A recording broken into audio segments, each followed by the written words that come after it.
G'day everyone, welcome back to the channel. So today we're going to go through 5 really helpful exercises to help fix a winged scapula. It's something that we see a lot clinically, and I know if you were to turn around and look at yourself from behind in the mirror, it's really common to see people with a scapula that sort of looks like it comes off the back of the rib cage, the upper back, and we can link that to a lot of dysfunction and shoulder pain, poor performance, all the things that I guess we value in terms of what goes on with the shoulder. And scapular winging can be an integral part of that dysfunction. So it's really important to have some really clear ideas and some exercises to do to try and get back on top of that scapular winging. So we're going to talk about 5 exercises that in isolation should hopefully help to some degree. But the real benefit is if you add all of these up together, because there's a couple here that will hopefully get to sort of the root cause of scapular winging. And there's a few others that sort of undo some of the symptoms associated with it. So if you just sort of do 1 or 2 of these and don't do all of them together, then it might be hard to get on top of this because you might be missing a crucial piece of that puzzle. And then as always, towards the end of the video, we'll talk about why scapular winging occurs. And like a lot of things that are sort of common knowledge in the industry and in the wider public, there seems to be some common misconceptions surrounding things. And in particular, what causes scapular winging and sort of what you need to do to solve it, to get rid of it, to be someone who used to have a winged scapula.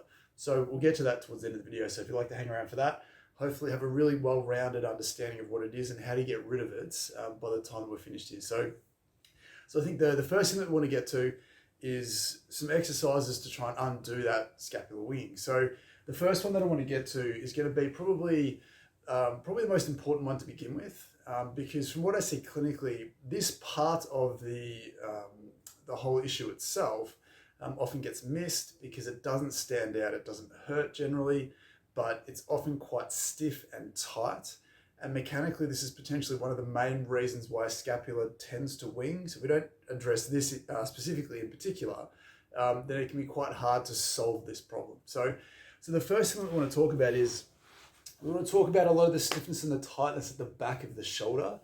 Now, the reason why this is so important is, I guess one of the misconceptions, to talk about off the top is that scapular winging is a weakness issue, or that it happens because there's muscles in your upper back that are weak, and that weakness causes that scapula to lift off the upper back, off that thoracic area. So, but clinically, it tends to be more of a stiffness, tightness mechanism that creates it.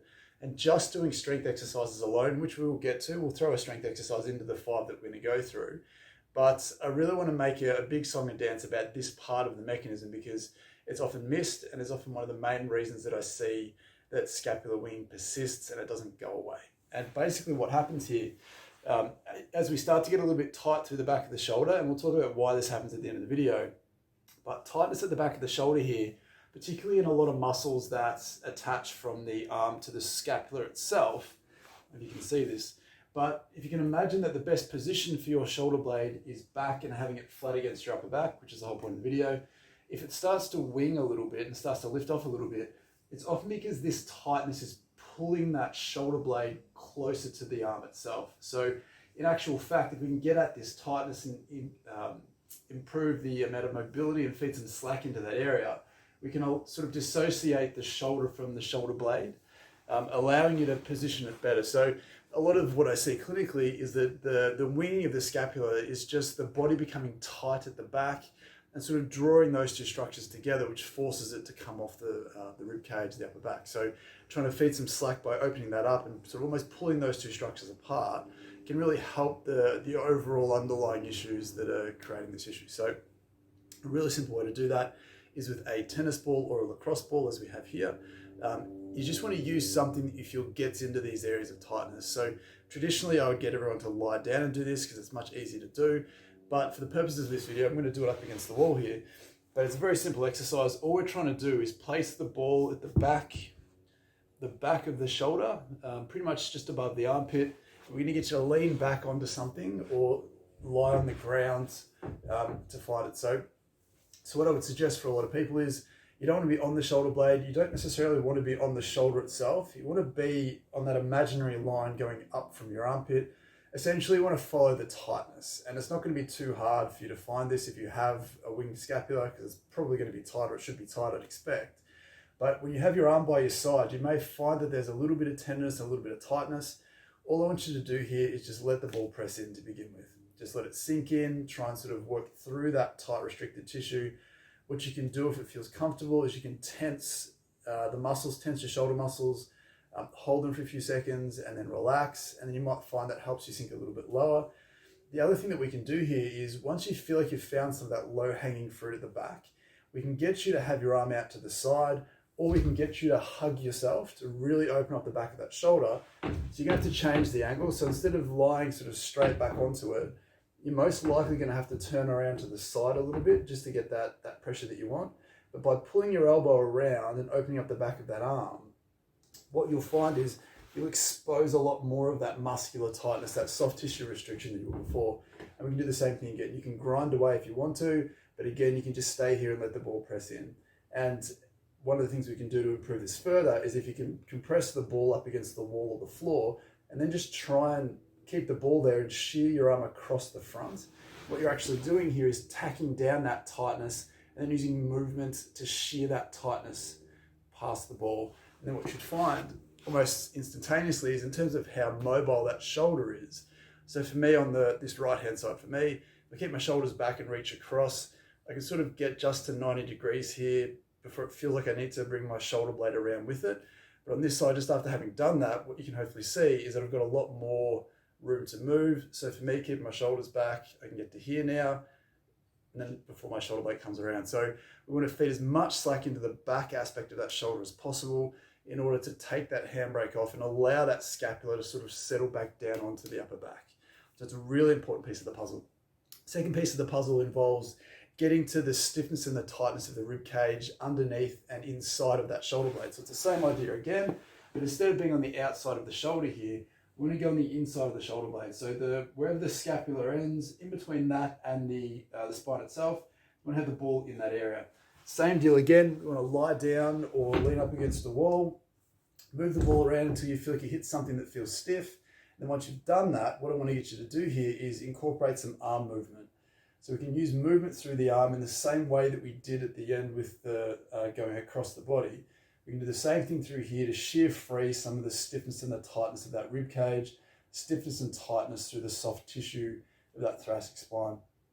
Again, all of this becomes tight and stiff if your scapula is winging, but more importantly, the stiffness and tightness through here can create that winging scapula in terms of mechanical dysfunction. So by freeing up a lot of the stiffness and tightness here, it'll tie into the next exercise, and you'll see why this is important. But we want to make sure that we're getting at the back of the shoulder and the upper back, freeing that up, so that when we move that arm, all of a sudden we have extra range of motion and we can sort of dissociate that shoulder blade from the arm itself, dissociate the shoulder blade from the upper back as well. So two really important areas to consider, probably the most important based on what I see. The third one tends to be more of the traditional focus, the things that you probably get exercises focused on as if you speak to most people, and that's sort of freeing up the chest. So we see, or the common thinking is, the chest becomes tight, it sort of pulls the shoulder forwards, and then the scapula at the back can sort of lift off from that position. Now, while I certainly agree that chest tightness can be really important, the reason, as I said before, that it links into the stiffness at the back, and we've done a video on this before, is that a lot of chest wall tightness is based on stiffness coming from the upper back, because generally the upper back becomes stiff, the ribs become stiff, and as those ribs travel around to the front, any of the soft tissue that attaches to those ribs, which is the pecs and the chest muscles, can become tight reactively. So if we're just doing the standard chest stretches trying to free up this chest, but we're not addressing the upper back stiffness, we're going to have to keep stretching this chest tightness because it's going to keep being asked to come back. So again, if we're trying to free this up, so any chest stretch will do. So if you put your arm up against a wall, pulling yourself around, trying to find some tightness through here. Again, you shouldn't be jamming up the shoulder. You should feel some tightness somewhere in the chest. Again, what we want to do here is we want to tense that muscle up, so you can either push back into the wall or try and pull your arm around or make these muscles work for a couple of seconds.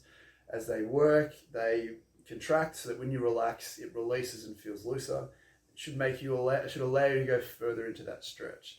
Now again, just to reiterate this, these muscles are generally only tight because of the stiffness in the upper back that's asking for extra support, extra help reinforcing that area. So if you're freeing this up, you have to spend time on the ball or a tennis ball, whatever it is, freeing up the tissue in your upper back so that this doesn't have to come back again. So those three areas are intrinsically linked in terms of being tight and forcing the shoulder into a position it shouldn't be and asking that scapula to wing.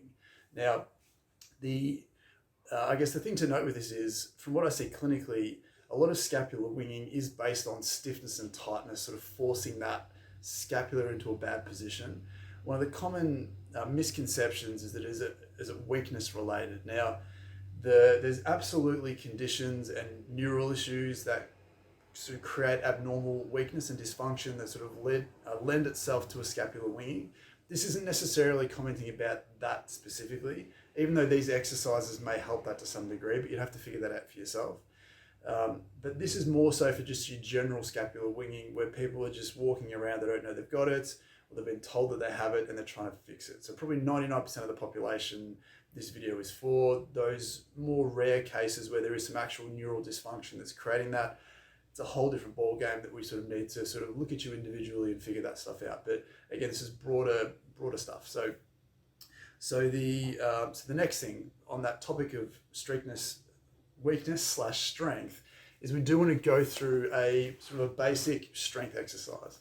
Now, traditionally with scapular winging, there's a whole bunch of things that are tight and that scapula is lifting off. Again, there's some specific things you can do, but you'd have to sort of speak to someone one-on-one to figure that out. The broader things that are really important, we're trying to get that shoulder to come back and flatten itself up against the thoracic spine. One of the ways that we can do that is with some rowing exercises. So again, there's nothing fancy involved here. All we're doing is, I've got a power band here. It's a band that you can just wrap around something, it's fine. You can use TheraBand, you can use TheraTubing, you can use weights, you can vary this however you want to. The idea is the technical aspect of this. So you can do this leaning over with a weight, you can do this sitting with a band, standing with a band, doesn't matter how you do it. I want to practice this technique under load to get it stronger.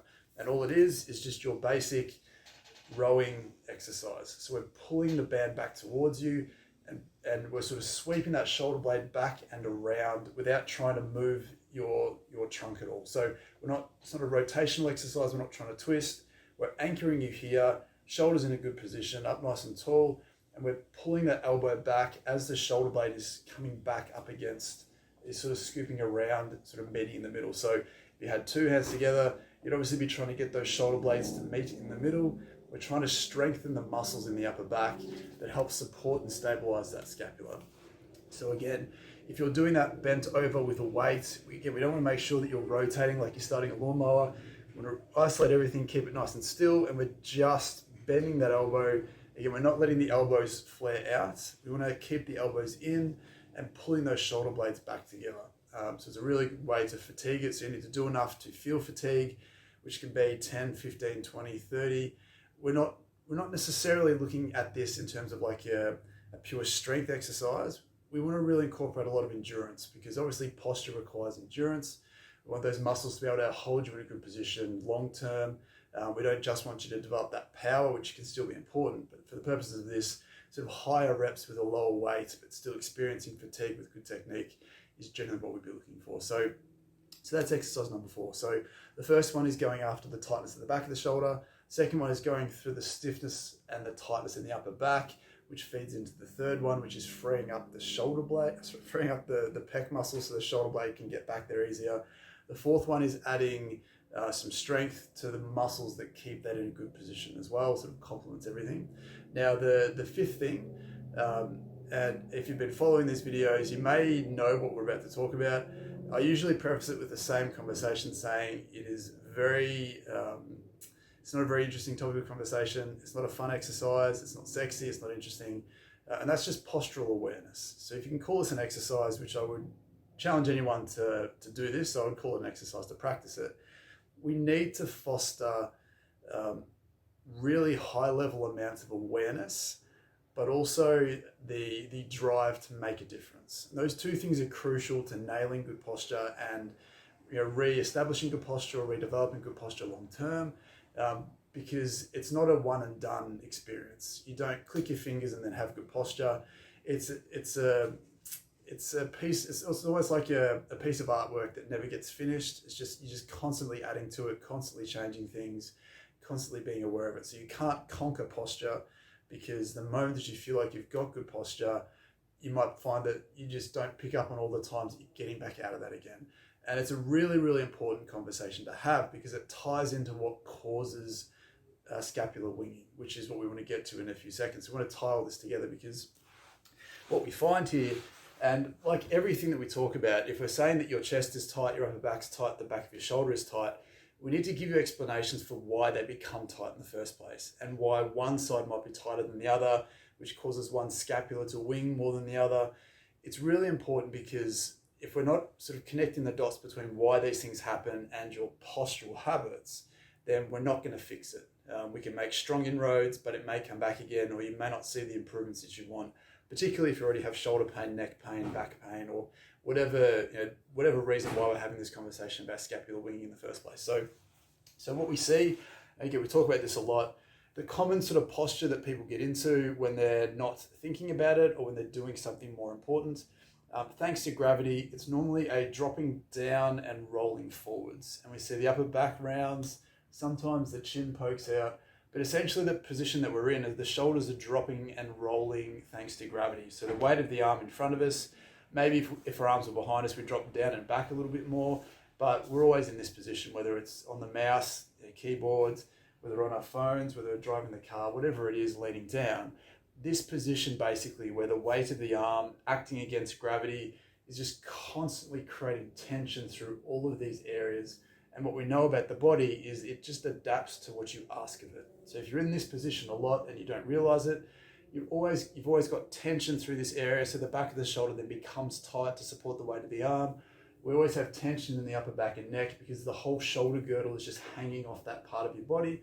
And again, we know if this gets tight, it asks the front to get tight as well. So all of these mechanisms, this creation of tightness generally just comes from the positions that we put it in long term. So if we're not picking up on that and trying to get into a better position, where we're bringing those shoulders back and slightly up again to sort of counteract that down and forwards, then we're not going to make that significant long-term change.